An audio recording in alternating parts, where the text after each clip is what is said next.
Donc, c'est par respect pour mon collectif, pour la cause qu'on défend, pour la personne qu'on défend, et parce qu'il y a eu énormément d'absents dans nos rangs que j'ai tenu donc à venir, vraiment pour féliciter très chaleureusement mes confrères pour le bon travail qui a été accompli dans la discrétion, dans la détermination, parce que nous savons que nous avons en face de nous un appareil très structuré, très puissant, très fort, mais nous ne crachons pas sur les résultats obtenus. On les a laissés parler.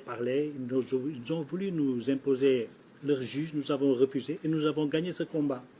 Et nous en gagnerons d'autres, parce que nous fondons tout et nous basons tout sur le droit, sur la primauté du droit. Il n'y a que ça d'essentiel pour les avocats.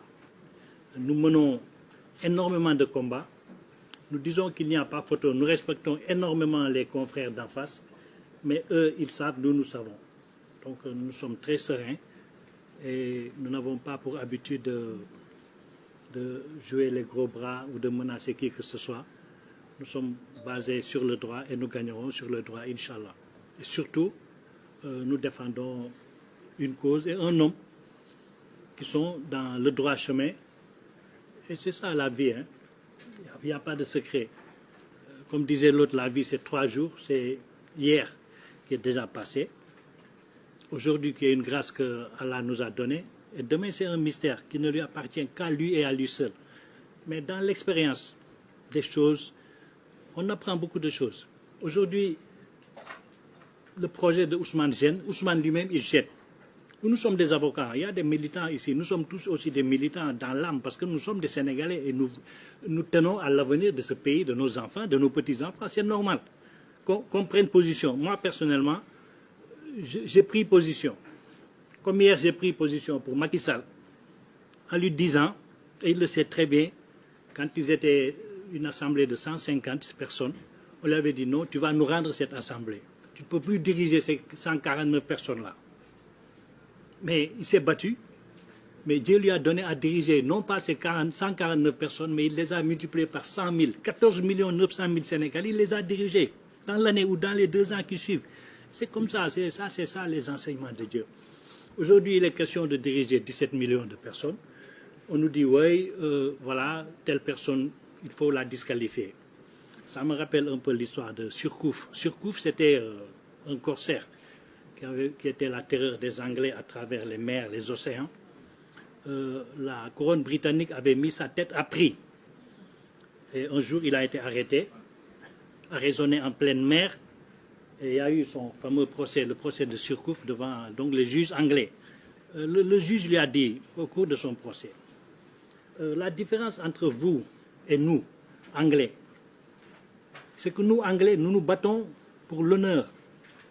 Tandis que vous, les Français, vous vous battez pour l'argent.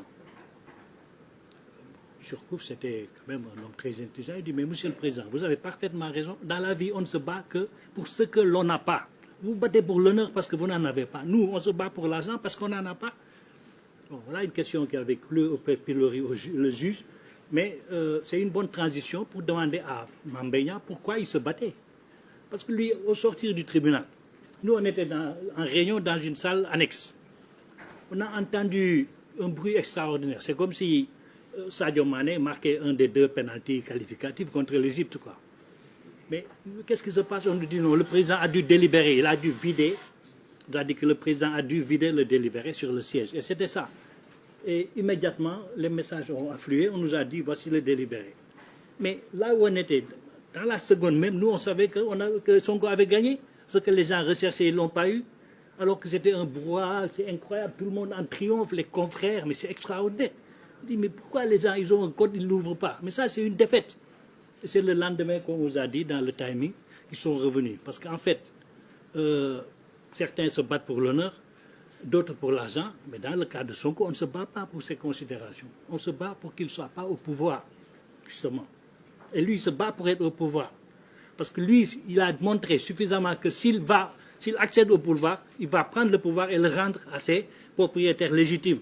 Voilà. Donnez-moi le pouvoir pour que je vous le rende.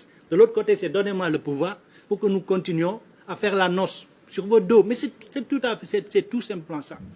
Et Dieu lui a donné les moyens techniques, juridiques et tout pour faire face. Et Inch'Allah, nous ferons face. Voilà. Bon, Wade, on avait, c'est pas le lieu de parler de ça, il avait vraiment fait une démonstration extraordinaire basée sur une combinaison du droit et de l'économie pour nous montrer sur un repère orthonomé OIJ comment entre le droit et l'économie, les mathématiques, il y avait une corrélation tellement forte qu'on pouvait prédire dans un pays donné, au vu de la violation des libertés fondamentales et des droits humains, que ce pays allait, avec la démotivation des gens, avec la répression, vers zéro. C'est quelque chose d'extraordinaire que j'ai subitement retrouvé ce matin. Bon, on va y revenir.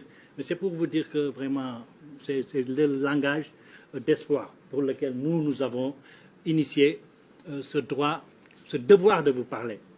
Nous n'avons jamais ouvert la bouche. Nous n'avons subi que des avanies. Nous avons privilégié la voie de la communication numérique parce qu'elle est inoffensive. Et si on simplifie cette communication, ça peut entrer dans les esprits.